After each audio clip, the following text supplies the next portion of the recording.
Known as Jukai, meaning Sea of Trees, Aokigahara Forest is located at the base of Mount Fuji in Japan, and has been there since the dried lava formed after Mount Fuji's eruption in 864. Because of its location, the ground is uneven, rocky, and perforated with hundreds of caves. The trees twist and turn, their roots winding across the forest floor, and it has a heavy canopy of branches that block out a lot of sunlight. It's naturally eerie. More jarring is the feeling of isolation created from the stillness. The trees are too tightly packed for winds to whip through, and wildlife is sparse.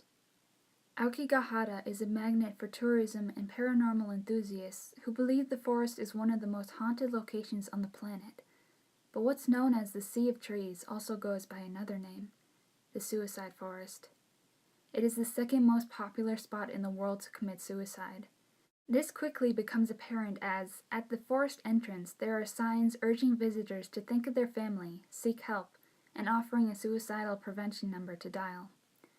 Authorities do regular sweeps of the area to collect bodies, and it's thought that as many as 2 a week commit suicide there, usually by hanging second to drug overdose, although official numbers are no longer available and the exact number could never be confirmed, as some bodies are not found until many years later. But why Aokigahara in particular? Well, there are a couple of reasons. In 1960, a novel was published called Black Sea of Trees. The story ends with 2 lovers committing suicide in Aokigahara Forest. Another controversial book was published called The Complete Suicide Manual, and it dubs Aokigahara as the perfect place to die. Both books have been found with the belongings of a few people in the forest. But it's always had a long history of death. As far back as the early 19th century, it's said that some Japanese people used the forest to abandon the elderly family members during the periods of famine, carrying them into the forest and leaving them to die of starvation. Japanese spiritualists believe the soil and trees are tainted by the corpses of the dead. In folklore, they believe that yurei, figures that are the result in someone dying in an unnatural or violent death, haunt the forest, and encourage the lonely to stray from the path. You can see why many say that Aokigahara is one of the most haunted and scariest places in the world. There are clear paths you can follow, but there are also off-limit signs that head deeper into the forest. Ignoring these signs and exploring further can be tempting, but it's not advised.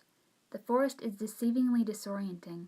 The floor is littered with personal belongings, leaving you to wonder what might have happened down the paths you are walking on. Strange noises and footsteps can be heard, even though no person or animal can be seen in any direction, and you may not be able to call for help, as compasses, GPS systems, and cell phones will malfunction due to magnetic iron found in the volcanic soil. Don't follow the ribbons. Those who are contemplating suicide will bring along ribbon or tape to string behind them so they can find their way back, should they choose not to follow through with it. Alternatively, those who have no hesitation may leave a ribbon trail leading to their location so that it's easier for someone to find their body and notify their family. Either way, following a ribbon trail can and almost certainly will lead to a ghastly discovery. So with all this in mind, it goes without saying that Aokigahara is not the place for a leisurely stroll, and if you do choose to visit, realize that you are traveling at your own risk, and you might stumble upon something that could potentially haunt you for years to come.